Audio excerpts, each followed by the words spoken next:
Hey guys, and welcome back to another video. Today we have Should PvP be optional by the Space Coder?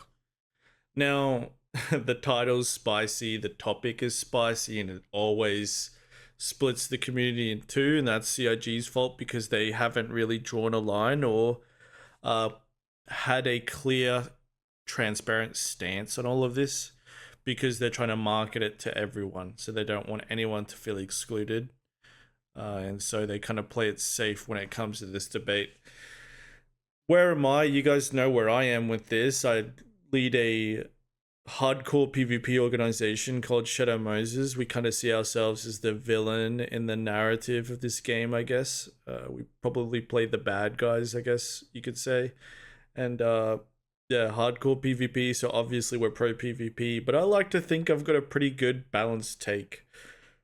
I understand that the PVE community, probably self-admittedly, more so than the PvP community, have paid for this game, so they're entitled to their experience, as long as their experience isn't stepping on PvP, and the PvP isn't stepping on them when they need to do their content. So, you know, when Todd Pappy announced last year the 3-tier security system idea, which is prevalent in EVE Online, you've got high security, low security, and then null security, the 3-tier system. Love that, right? Because everyone's happy there. Yes, there's chances for PvP in PvE, and there will be PvE inside of the PvP systems, but it handles a lot of the issue itself. And then you can put layers and layers of gameplay mechanics like reputation, security status, stuff like this to prevent crossover or hinder crossover. And then you can increase like security guards and stuff like this. So you can balance it to make both sides of the community happy. But it's important that people understand you want the entire PvE experience, then you are excluded from some of the PvP content that comes in those territories, etc., etc. So you understand what you're doing when you're playing the game. But I like the idea that, you know, if you are a pro PvP player, then you're involved heavily in null security systems, dealing with things like organization wars, territory control, etc. And then you're, you know, half and half, the PvE VP experience in the low security systems. So you're a bit of both. And then in the high security systems, it's like rarely ever you even allowed access. And then it goes the same, you know, the high security system is just a PvE majority experience. And then the low security system's a bit of both. But you can't be a PvE player expecting the keys to the PvP system without PvP. That's ridiculous. I can't stand people with that perspective. But I do want them to have their share of the sandbox, right? And we can just stay on polar opposites sides. But I don't like it when one side of the argument encroaches on the other side's territory. You know, it's like I don't care much for the PvPers wanting to kill the PvE non-interested PvP players in high security systems, and nor do I want the PvE players interfering in null security systems trying to push PvE agenda. So let us share, let us be in our corners, and then maybe we can meet in the middle when it comes to the low security systems, yeah? Which is Stanton, for the record. But that's my take. I think we should all get our slice of the game, right? We should all be happy. I don't think that one side of the argument has to lose to the other when this game's all said and done. I think we can all coexist in the game for sure. Hello citizens and welcome back. In today's video I want to talk about PvP in Star Citizen, how it compares to other games, and how CIG are addressing excessive PvP. As always, if you addressing excessive PvP, now you guys might not know this, but Shadow Moses a while ago, maybe 2020, so like almost 4 years ago, we got into a lot of trouble for excessive PvP. We were going after some PvP organizations to kind of like prove dominance and stuff. They were tied to some content creators, and so it got a bit ugly in that time period, which kind of spawned this whole griefing, excessive PvP, excessive griefing, stream sniping rules. That happened when we were pretty heavily involved, and there were some couple other naughty groups. We got a slap on the wrist, a warning, but we also got confidence from CIG that they understood our side of the story too, and they were pretty balanced in their take, to be honest. I was pretty happy with it. The warnings, because it was, I think, maybe 50 accounts all got the warning at the same time. Everyone woke up to it and it was total anarchy. A lot of drama between the developers, content creators, and then the PvP community at the time, but it got settled after a week. There's a big podcast about it on Salty Mike's Answer the Call, if you guys want to look at it, where you'll see me defending myself and then my guys 4 years ago. But again, we kind of see ourselves as like the Death Eaters in the Harry Potter story, so obviously it's a fine line. But yeah, heavily was involved with the excessive PvP, griefing, stream sniping arguments a long time ago. I've got a pretty balanced take on it all now. Like I said, not trying to stream snipe, players that don't know what they're doing. There's no dopamine to be found there or anything like that. But I'm also don't like the idea of a PvP orgs roaming around null security systems with the stream on, and then it's the elephant in the room when it comes to org versus org gameplay and stuff like that. So kind of somewhere in the middle with that too, but I'm heavily involved with this subject. Like this video, sacrifice a like and a comment to the YouTube algorithm, and subscribe for more. And here's a shout out to our amazing page. Hey, we're almost 20 seconds in the video. We've stretched it 6 minutes already. Like less than 5%. We are already doing terribly. Yikes. For your support of the channel and the armory. The PvP debate has been around for as long as Star Citizen itself. At this point, it's pretty much a weekly occurrence on Spectrum. Sometimes the threads are good and constructive, sometimes they're not. But the common denominator is that the comments get out of hand way too fast, as I am sure comments under this video are going to. Lots of insults and threats start getting thrown around, which then causes the thread to get locked before constructive discussion is had.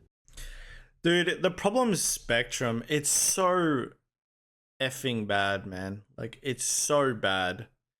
There's no post decay. There's no upvote, downvotes. Nothing like this. So it's just... The biggest issue I have with Spectrum is the same 15 fucking troll accounts that are there, and they have like 30,000 posts, and they just suffocate and strangulate any good discussion from happening. There should be a speed limit to how much you can comment and reply in Spectrum, because the same 15 trolls that are just there 24/7 ruin it for everybody. If I was I forgot the moderator's name. Knight Rider, is it? If I was him, I'd be banning all 15 of those guys and then actually let the players talk, because these guys, almost for a profession, are just posting there. The posts are so useless, so spam, they're just trying to derail the thread and its discussion anyways and turn it into like some bigger argument. I cannot stand Spectrum. It's not balanced, it's extremely dorky. The people in there are trolling so heavily and fill it up with so much garbage. I cannot stand Spectrum. It's so bad. And it's the community in it. It's the community inside of it. And it's not like the overall Star Citizen community. I'm talking about just those Spectrum warriors that ruin it for everybody. Oh, it's horrible. And I think that's very much needed on this topic, because player interactions are essential to Star Citizen. So I suppose that's why I'm making this video. Now, I don't claim to have all the answers, but I believe that there is a middle ground that suits all groups. Also, I would like to point out the caveat that the game is still very much an alpha, and the majority of the systems that would regulate player interactions are not yet in place. There are some though, like the Klesha prison, the crime stat, the spawning of NPCs, the lack of city access and station access when you have crime stat. A lot of people always chalk up the argument of, well, if you're a murder hobo or you've got crime stat, there's really no punishments. There is. You're just not happy with the balancing of it. And to be fair, like I like the idea of longer term consequences too, because the more rare playing the villain is, the more special I guess my organization becomes. So that's great, and the more difficult it becomes. So I like the idea of it becoming more difficult, but it is important to understand that people don't have as much of an argument as they think when they use that. It's like, rather, they've literally built a prison where you have to mine your way out or escape. So, the most recent Name another game that has a prison. I'm sure there was one. I think there was one old MMO that did, but a prison's a pretty big deal. debate was kicked off because some of the members of GrieferNet were temporarily banned after allegedly disrupting a player-organized event. In this case, I believe it was the Daymar Rally. If you haven't heard about the Daymar Rally, here's a quick summary.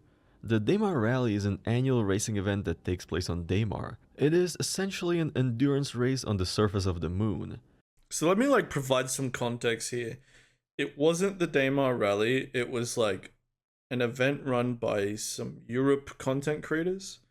And it was called The Experience. And the Daymar Rally, I got a long history with the Daymar Rally. And some of you guys might know this, you might not. But we hit the Daymar Rally really heavily in 2020. To the point that we almost sunk the whole thing. I think we were out of the 12 servers, I think we had reduced we'd glassed 8 of them. I think there were 3 or 4 more, and then we started getting told by CIG that we need to stop, so we did. And we looked at that like the Death Eaters showing up at the Quidditch Cup in Harry Potter, right? For us, it was narrative, and stuff like that. It was a recruitment tool, jazz like this. But after that year, and to be fair, a lot of drama came from that. People just don't understand the Eve style community that's coming to play this game. Terrorism at events and big player organizations running into each other. That's just what the game's going to be. And that's kind of why we attacked it. My point I'm trying to make though is after that year, they got their act together so well. They had extremely tight security. The security population compared to the racing population on these servers was 60% security, 40% races. They had jammed these servers airtight. It was almost impregnable afterwards, right? And I'm not saying that you couldn't go into a server and cause some trouble. Obviously you could, because some races would die, they'd leave the server, they'd go to bed or whatever, and then the slots would open up. But to take the entire event down, coordinated style, all the servers, all the realities of the race and stuff like that, became so hard to do, almost impossible with the server limitations as they were. But the point I'm trying to make here is that us attacking them, that Shadow Moses, us attacking that event, and there was another couple orgs that did it too. Shout out to Smiling Dog Crew from Elite Dangerous who did it too. But because we did that, they got their act together so well. So hats off to the security organizations, all the players and all the logistics they put together to manage the security of the Daymar Rally. They know how to do it now, right? And I gotta be honest, hopefully this doesn't come across egotistical, but it was because they got slammed so hard that they started to do such a good job in defending it and securing it.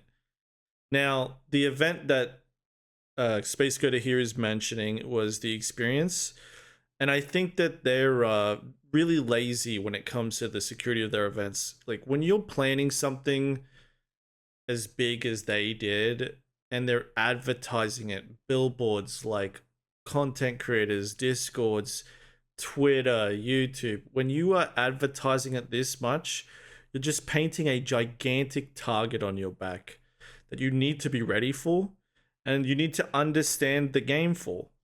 The problem is a lot of content creators go into this game, they make these events, they feel entitled to it, and they don't really respect the rest of the community, so to speak.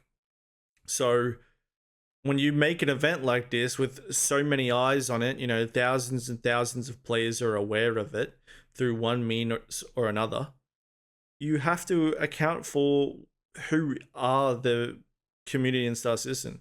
The community in Star Citizen is from the space MMO genre, bloodbath, espionage, spy, PvP, piracy, all this stuff. Like, not everyone, it's not all sunshines and rainbows over here. So they need to, take the wider community seriously because they share the sandbox with the wider community. So obviously they were going to get attacked. It was inevitable. Wasn't us because, again, like, we don't get dopamine out of crashing events where people don't know what they're doing.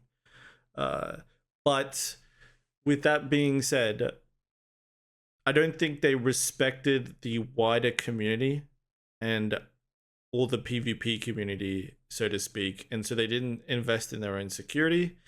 They expected the rules of the game to protect them, which they don't. And then, they got hit for it.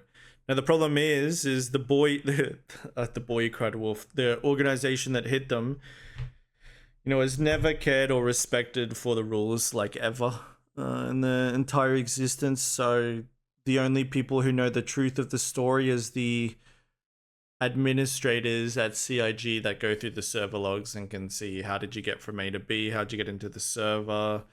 Was that information public? Were you sending friend requests, which means you were watching a YouTube or stream or a Twitch stream, etc. So they know pieces to this puzzle that others don't. The point being, the group in question got warnings, I think some casual suspensions and stuff like this. Do I care? No, because, like, they don't care about the rules at all. So it's like, whatever. It's not my problem.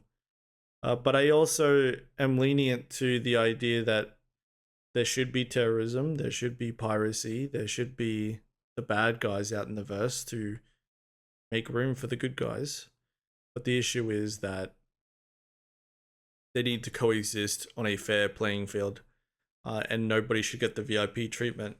So if I was to say anything to the experienced guys, I'd say, hey, you need to probably harden up a little and learn the game more before you advertise to the entire game that you're running an event like this. You need to take your security more seriously. You need the logistics of occupying a server more seriously. You need to take flying a 890 a jump around with all these content creators and players more seriously. You need to vet people more seriously, invest in security, play the game, rather than playing so recklessly and paying the price for it, I think. So that's my take. Yeah.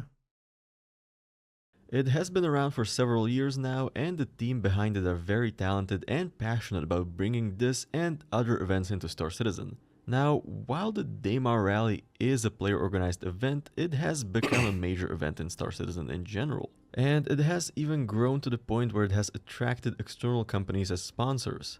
And since last year, the Daymar Rally is even part of the Star Citizen lore. On the other side of the story is GrieferNet, which is one of a few pseudo-organizations focused on causing maximum disruption of the game for other players in Star Citizen. See, here's the thing, like, if you have a group that is just out to, like, do this kind of stuff, and I'll give a shout out to the Smiling Dog Crew guys, who are very much interested in that aspect of the game. They play, like, a heavy, like, I'm doing the air quotation marks right now, griefing style. The expectation from me is that you can do both. Like, when the lawful PvP groups show up to your door because you're doing the unlawful griefing PvP terrorism act, you need to be able to hold your ground and fight, right? But if you're a group that does this griefing and all this stuff, and then a real lawful PvP group comes and you just ducktail and run, or you're, concerned and don't want to do the PvP because you're outmatched, it's like, no, you have to be able to do both. And Smiling Dog Crew that came from Elite Dangerous, they could do both. When the lawful PvP group showed up, they threw hands, right? And they fought it out. Those were the great groups that played that, villain aspect or that griefing aspect. But I feel like modern griefing organizations nowadays, like, tuck tail and run the moment the lawful PvP groups show up. Stalky, man. like the answer to all of this should be more PvP, but some groups just want to make people mad, and they get mad when PvP shows up at their doorstep. I haven't had a good time trying to fight Griefernet. Like, we show up, they are usually leaving at the time, coincidentally, every time. I don't know. But maybe they are interested in staying and we just can't get that opportunity. I don't know. But I think you need to be able to do both. Allegedly, they disrupted this year's Daymar rally to such an extent that CIG has taken actions to temporarily ban some of their members, as far as we know. This means that their actions were deemed to be in breach of terms of service and the stream sniping and griefing policy. The thing is too is I didn't mention, but like that group got warnings to stop hitting streamer events 3 days and before they did it, and then they did it anyway. So it's like, what the hell, dudes? But CIG and like I want to be transparent here. I am pro the Death Eaters showing up to the Quidditch Cup. Okay, I'm pro bad guys attacking events. I'm pro, evil criminal corporations, hitting logistic operations and lawful logistics and stuff like this. Like, I'm down for the narrative. I'm not against it. I don't think it should be policed, but I also don't trust the organizations that got policed on that day. didn't elaborate on this in public as far as I know, so we don't have any details. Anyway, that's enough of the recent drama. I would say that griefing is a very small subset of PvP interactions in Star Citizen, even if accusations are thrown around on a regular basis. So before we move further into the video, I think we need to go over the rules CIG have defined. So far, publicly, CIG have taken a very vague stance on what is griefing and excessive PvP. In a nutshell, CIG say that they prefer the PvP solution, meaning that if you're a target of PvP, you should team up with your friends and fight back. We will get into more details in a moment, but generally this is a reasonable stance. Yeah, and a lot of people on the wrong side of this argument, like the PVE community that is heavily against PvP and stuff, the moment their shields get shot at by laser repeaters that weren't a Ninetales NPC that was happening entirely according to their script, then they immediately start reaching for the terms and services, right? So it's dorky. Like, CIG want you to PvP your way out of PvP, or they want you to try and escape that PvP for sure. But they also don't want the PvP guys hunting them down using means that are outside of the game, and they don't want, people getting pad rammed on pads and stuff like that. So there's a way to do both of them wrong. And I want to mention too, like, if you're a content creator and stuff and you're trying to like militarize your viewership to file in false reports and stuff, like, that is excessive griefing itself too. So there's just like a whole lot of people that are wrong about this, and very few people that are right on both sides of it. Yeah, like some of the most crazy inhumane shit I've seen in text came from PvE players upset that they got PvP'd on in a open world sandbox PvP game. I don't just call it a PvP game, but PvP is enabled 95% of the time, so in that aspect I do. But again, like, yeah, both wrong players or wrong perspectives on both ends. They of course have provided some examples of what they consider to be griefing, and it pretty much follows the commonly accepted definition of using exploits to repeatedly disrupt gameplay of other players. They have also provided a way to report this behavior. This also came with a definition of stream sniping, meaning players using live streams or other platforms to find targets to attack. I mentioned this in the podcast with Captain Bergs. Like, I think they should police stream sniping heavily based off the security system that the content creators in. If you're in a high security system and you're getting in a random open area where it'd be really hard for a player to find you, they randomly show up and it's obviously a stream snipe and it's a high security system, cook the guy who did it. Cook him. I hear they do that in EVE Online nowadays too, by the way, in the high security systems. You go after content creators, they'll cook you. I think is what I heard, and I heard it from some pretty serious EVE players. But when content creators venture out to, for example, a null security system, you should not be protected in the slightest. Like, you should be under the assumption you're getting stream sniped, they are using your stream for intel, because otherwise it becomes the elephant in the room, and it becomes like a streamer shield is what we used to call it back in the day. I've been part of this argument for years and years, guys. But there's nothing worse than, say, a group of, we could talk about this in server meshing, as in a group of 400 players, navigating their way through null security systems, and they've got 3 content creators. So does that just mean that anyone who attacks those 3 content creators, because even though they're roaming around with 400 players, does that protect them using the terms and services? Like, it gets ridiculous and unmanageable. So I like the idea of the segment of the sandbox being null security systems. That's it. Like, the rule book goes out the window in those security systems, because you know the risk of being there, in my opinion. And I cannot stand the idea, and this is coming from like a content creator myself, I guess I can call myself now, right? I do not like the idea of like streams making this game feel like it's walking on eggshells. I hate that. So again, I think like heavily enforce the rule of stream sniping and stuff like that in the high security systems. In the low security systems, you can judge it, per case, whatever. And in the null security systems, just wash your hands clean of it. Best friends with Captain Berks, and that's how he feels about it too. Even though he's one of the biggest streamers in the Star Citizen category, he doesn't want his stream to be the elephant in the room when it comes to the PvP engagements in null security systems. So yeah, I like the idea of that. But there's ways that like someone streaming the game can really make PvP uncomfortable. Like, there's nothing worse than you're a bounty hunter and you show up in yellow, right? And then a famous streamer is there on your bounty hunter list, and you're like, oh damn, is this gonna look like stream sniping? Or maybe you go to Shubin Mining on Daymar. You run into a content creator you weren't expecting to. Oh, does it look like I stream sniped this guy now? Fuck. Like it creates really uncomfortable situations a lot of the time. And I don't like that. But I also don't like, Doofus 1 and 2 constantly stream sniping a content creator trying to just mine at Yella or something in the middle of nowhere. They're just doing it for shits and giggles to try and torment the guy for a reaction. So there's 2 sides to it, right?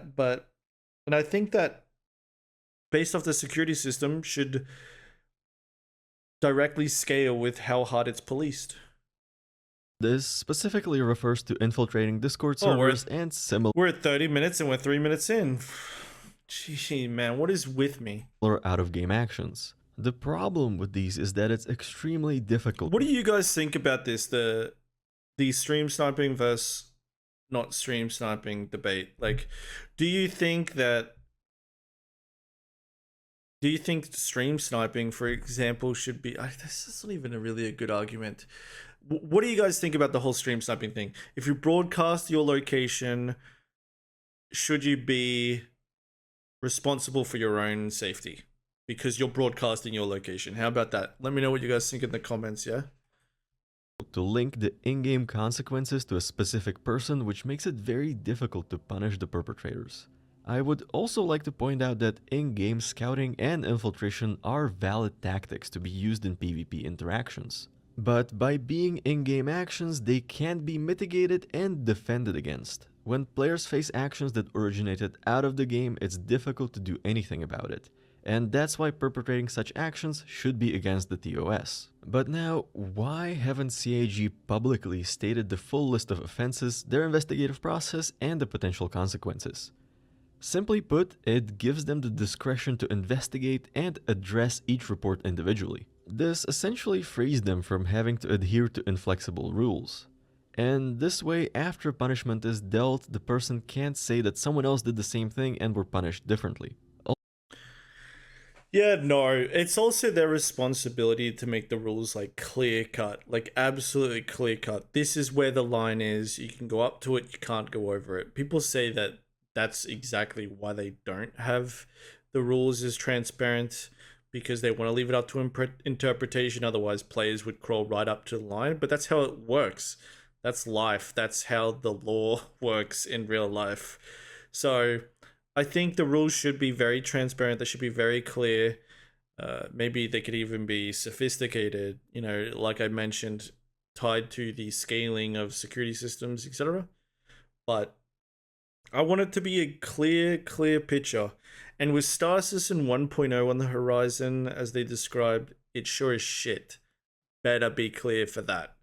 Because if we go into Star Citizen release and the rules aren't clear, that would make me mad for sure. Also, if CIG implemented some system to detect excessive PvP and similar behaviors, I don't think they would want to publicly acknowledge that it exists, or I think Space Code is wrong. Space Code is not understanding, like, when they're talking about excessive PvP, they're talking about, like, targeted harassment. You cannot get a warning just for PvPing a lot. Like, trust me, I know. I've got, like, on my stream on Twitch, I've killed maybe 5,000 players. And I'm strictly talking the PU here. Quadruple that number if we're including Arena Commander. But the point being, you cannot just get warned or banned for excessive PvP. You get warned or suspended for targeted harassment, griefing, pad ramming, that kind of stuff. Stream sniping, etc. or what exactly it's looking for and how. This would be to prevent people from coming up with ways to circumvent the system. Now, I think it's a good time to talk about how CIG classify players based on the activities they prefer. CIG have talked about this in the recent episode of Inside Star Citizen about distribution centers. I thought it was very interesting. Essentially, they split players by lawful and unlawful based on their alignment with the law, and then also by passive and active based on their stance on combat. According to this, you could make an alignment chart just like this one. So an active lawful player will be someone taking mercenary contracts to defend facilities or to capture bounties. A passive lawful player will be mining, salvaging, or trading. On the other side, a lawless active player will be trying to rob facilities or pirate other players. It gets a bit complicated with lawless passive players. The CIG depiction was not exactly a passive one, but I would imagine smugglers and hackers fall into this category. I think lawless passive would also be like the PVE crowd that's interested in the criminal elements of the game or playing a criminal career path. You know, like a PVE player isn't just strictly pigeonholed into being lawful. They should be able to be unlawful too. So. However, I think that they are missing something, and not all possible player profiles are captured. So for my own Star Citizen player alignment chart, I have added a third axis, and that is profit. I have also renamed the active and passive axis to combat seeking and combat avoidant. While this does add Damn, now this video is getting really good. the layer of complexity to the chart, I think it helps it capture player behavior better. I know it's quite complicated, but bear with me. So I believe that every player can find themselves somewhere on this chart. The problem is, and I think he's about to hit a really bad take. Like, I think he's about to say something that I'm really going to disagree with, but let's see. But let's talk about some examples. A lawful, combat-seeking, for-profit player will again be a mercenary looking for defense and bounty contracts. A lawful, combat-avoidant, for-profit player will again be a miner or a trader. A lawful, combat-seeking, non-profit player would likely be someone providing medical services in combat zones or someone delivering humanitarian supplies. On the other hand, lawful, combat-avoidant, and non-profit player will essentially be a tourist or an explorer, just enjoying the beauty of the verse. On the unlawful side, an unlawful, combat-seeking, for-profit player will be a mercenary or a pirate. An unlawful, combat-avoidant, for-profit player is likely going to be a smuggler or someone who provides services. Here we go. An unlawful, combat-avoidant, non-profit player is probably going to be very rare. But again, I think it would be someone providing medical assistance, but in unlawful areas. Now, an Don't say the G word. unlawful, combat-seeking, non-profit player is what I call a murder hobo. Their only joy is to Okay. cause The M word. Okay. harm and chaos without any clear gain, and a small subset of these will be actual griefers. Just yeah, but like the problem is to Space Coder is maybe they're just a player that likes shooting players in spaceships. Like if you play World of Warcraft and you're in a rogue and you go to a PvP zone and you kill players for the thrill of it, it makes you a ganker, but it doesn't. And I guess it could be described also as a murder hobo. That's not like a bad thing, right? Someone in the comments actually educated me on this, that calling someone a hobo is not a bad thing. It just means they're like a wanderer and a PvPer at the same time. So that's not a bad. Probably I need to change the way I look at that, but I don't think it's a griefer. You know, like it's if the game allows it and the game is designed for it, then you're playing within the way the game has been designed. So I don't think it's griefing. I think griefing is when a player is playing against the way it's supposed to be designed or going against the design intent. So I would just call it like a ganker would be the word I use. Murder hobo I could settle for, but griefer, no. Because sometimes people just want to go in, they want to verse human beings instead of AI that is stale, and they want a PvP. If they're doing it unlawfully because it brings them even more content, then so be it. These guys aren't terrible people. The difference between a murder hobo and a griefer is pretty clear. A murder hobo will kill anyone for the joy of killing. A griefer will use any means possible to disrupt gameplay, whether that is using exploits, pad ramming, or other methods. Okay. Oh, yo, whoa, base take. Okay. Oh, what the hell? He's based. Yeah, I like that. Yeah, I'd agree with that. Statistically, these are very extreme and very rare cases. Every player will likely find themselves in this chart, and the vast He majority surprised of me with players that. will likely He surprised me with that. That was a good take. find themselves closer to the middle. So where do you stand on this chart? Let me know in the comments. So now that we talked about You guys know where I stand. The Death Eaters kill everything. Narrative. the existing facts and rules, let's talk about the two sides of the ongoing PvP debate. Basically, the vocal part of the community is split in two camps. One side advocates for making PvP combat fully optional. This is the so-called PvP toggle or separate PvE servers.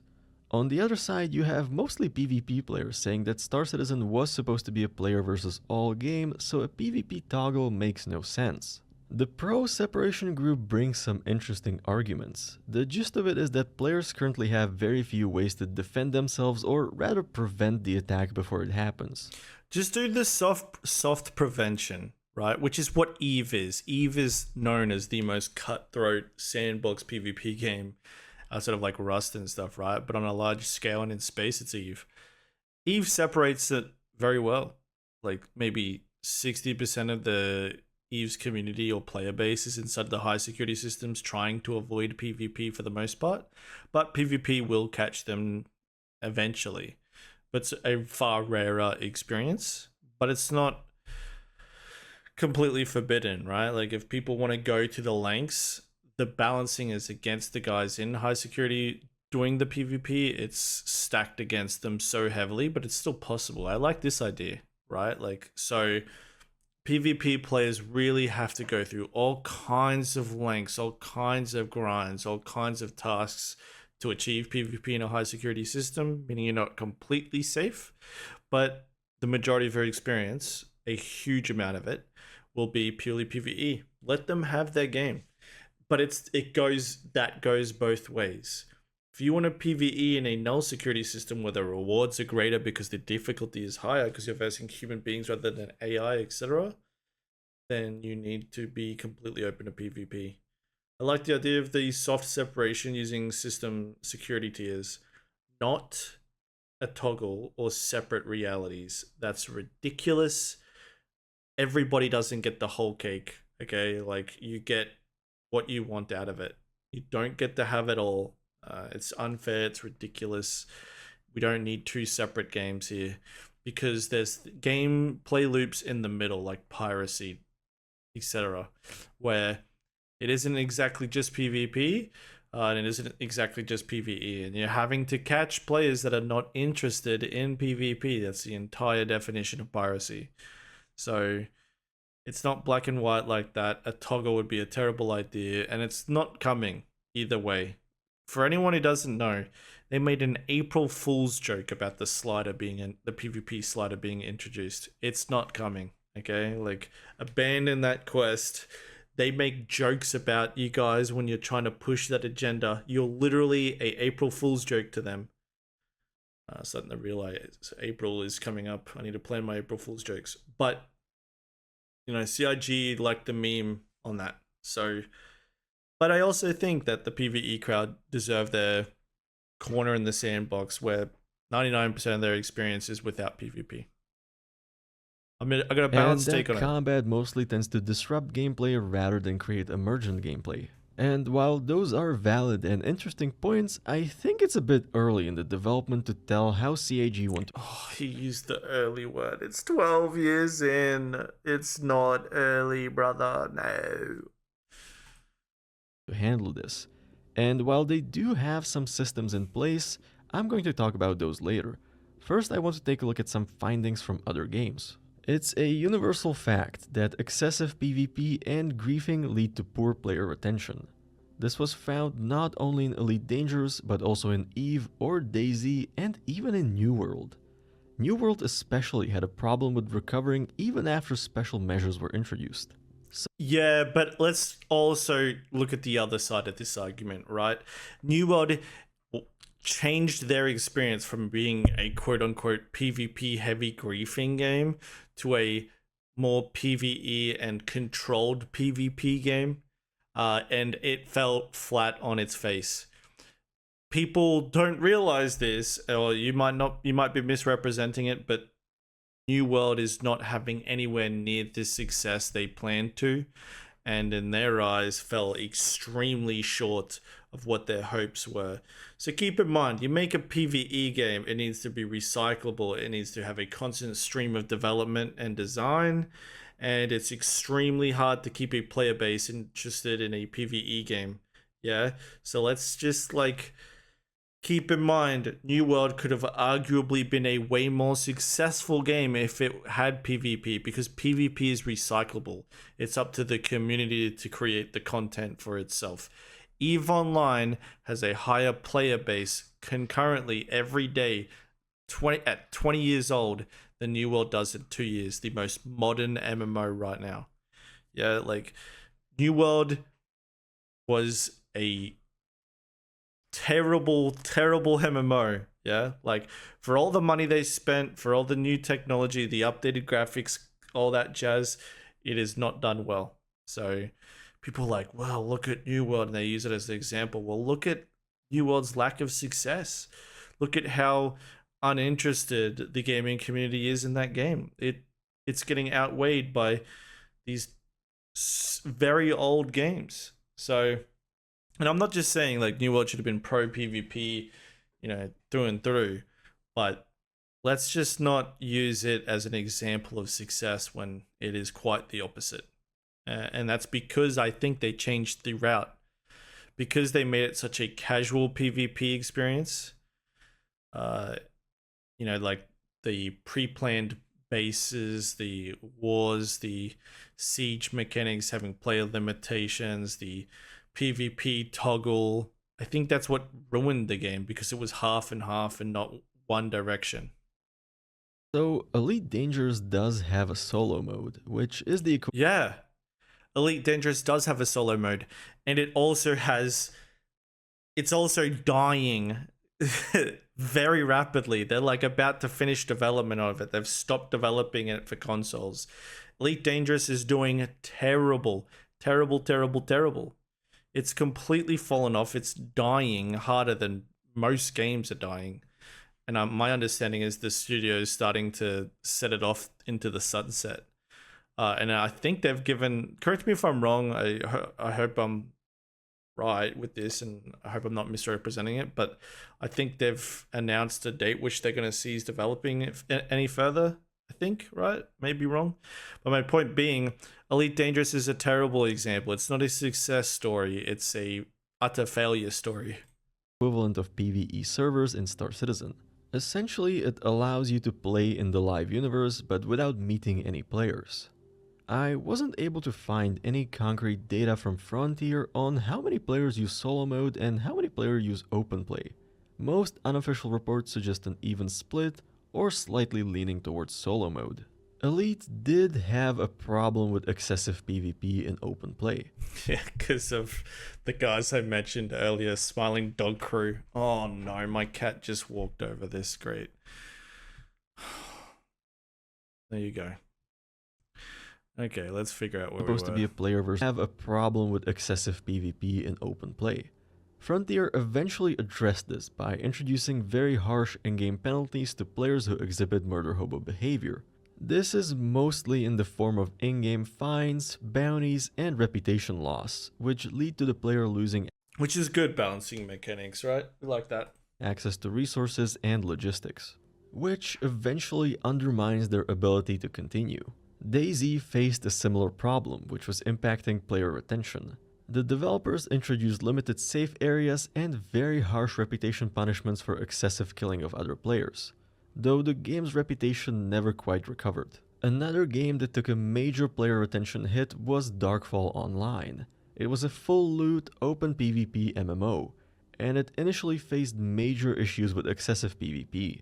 And even though the developers implemented changes to the loot system and added safe zones and incentives for player cooperation, the game shut down due to low player count.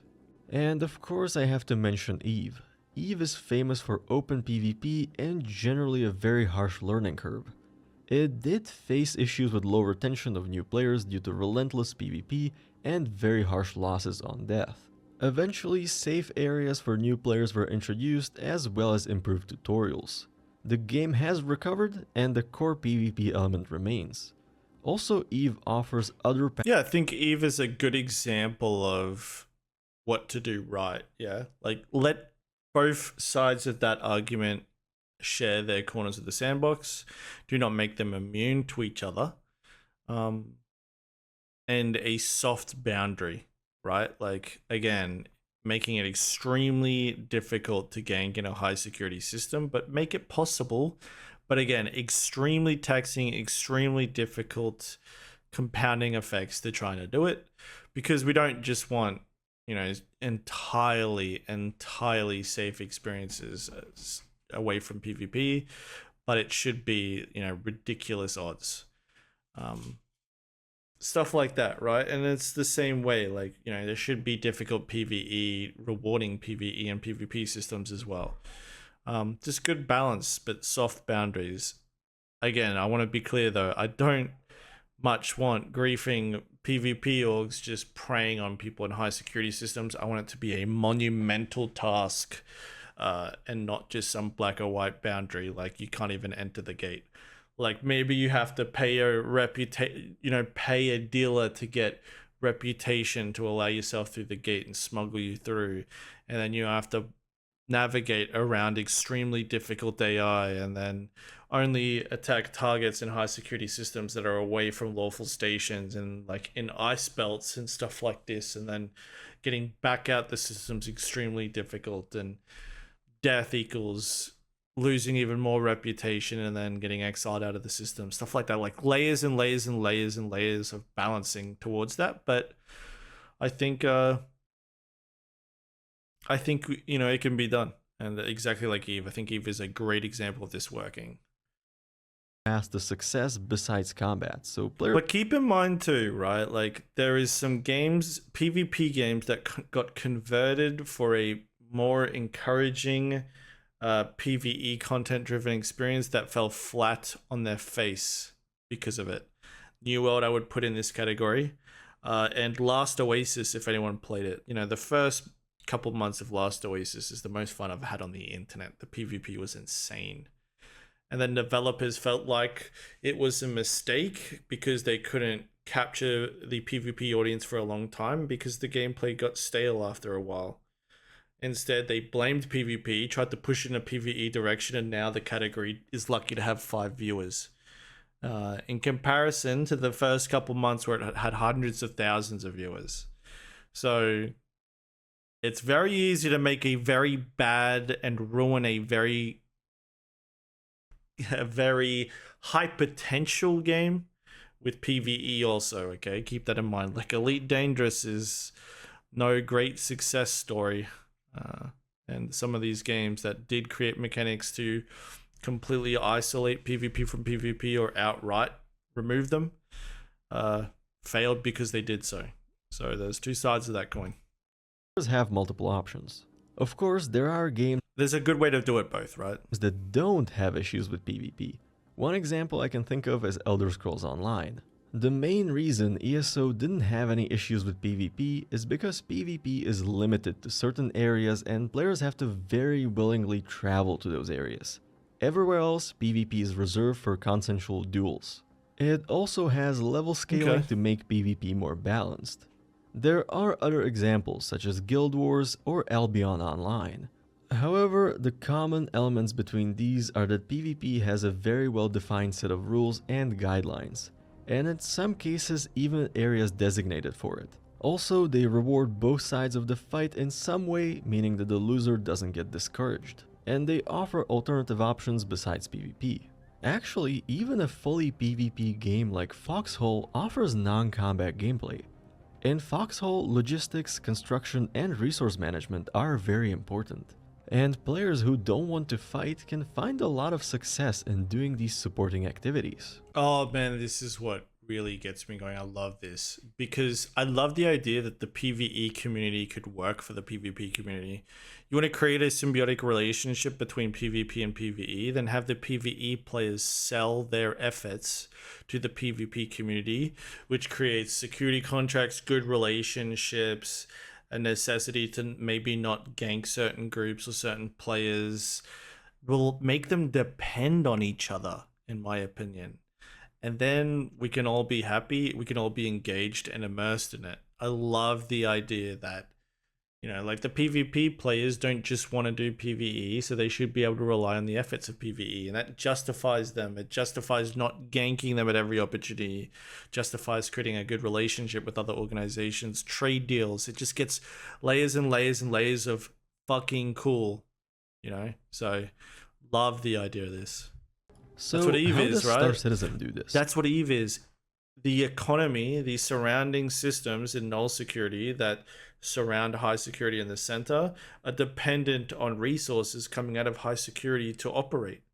So there's a relationship between the two. The guys in the high security system are doing the PvE content, whether it's mining, you know, the killing AI, etc., and then relying on the loot and results of that PvE effort, then making its way out to the null security systems. Love, love, love it. Yes, keep that going. I think that's an awesome way to do it.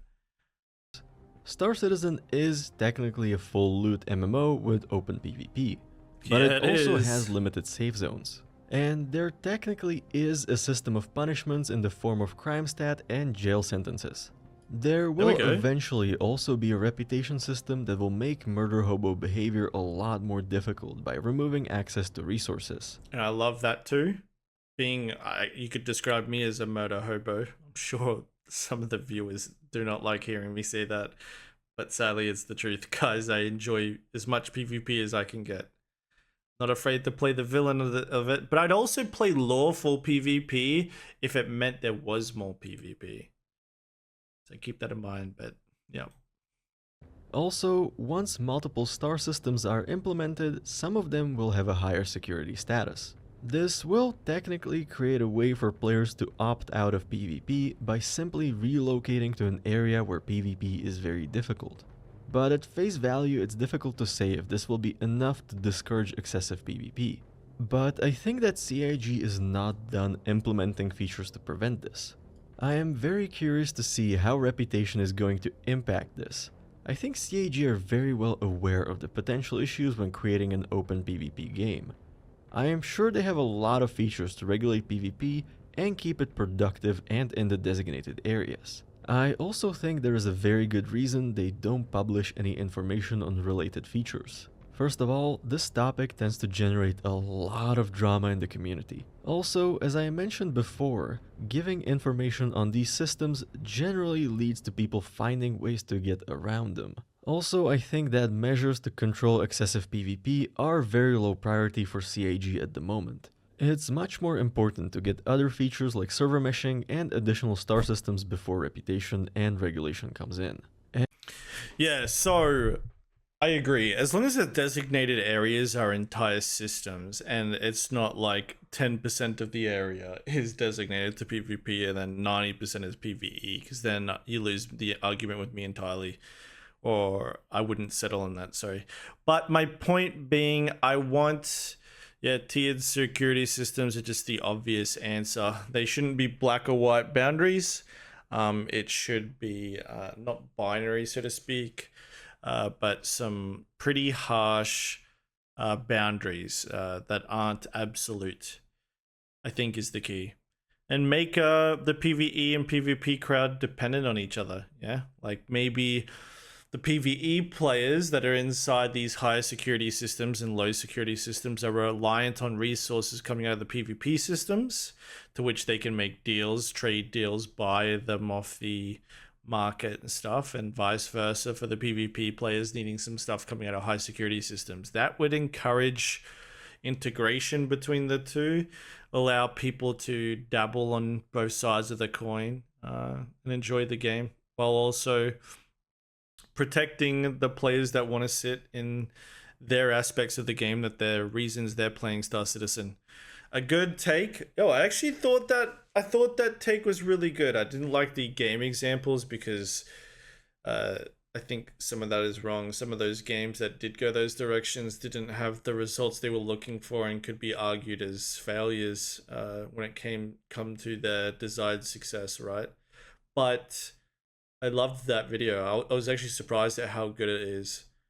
What do you guys think, yeah? What do you guys think is the answer to the PvE/PvP problem? Am I on base with what I want and what I'm hopeful of? Do you guys want to see a PvP slider? What's the story, yeah? I definitely want to know what you guys think of this. We've managed to quadruple the length of the video, the react. I'm a dork. I also need to go edit the part where my cat walks over the keyboard and messes everything up. But GG's, yeah, this was fun. I liked this video. I love these type of videos. They're really good. They stimulate me, as you can see. So I enjoyed it. Awesome, Space Coder. You're a great content creator. I appreciate you. Appreciate you guys in the comments. Give me a goddamn 456 is the numbers we're going for today. 456 in the damn comment section if you're a real one and got this far, yeah? Okay, and you didn't abandon me when you found out that I like to PvP against anything that crosses my path, okay? Because people immediately disconnect when they hear that, and I'm gonna be honest about it. I just like PvP. Like, I played a rogue in World of Warcraft for 10 years, guys. Like, I like to come out of stealth and try to kill people. It's fun, yeah? Anyways, GG's, guys. I appreciate you all. I'll catch you in the next video, yeah? Peace.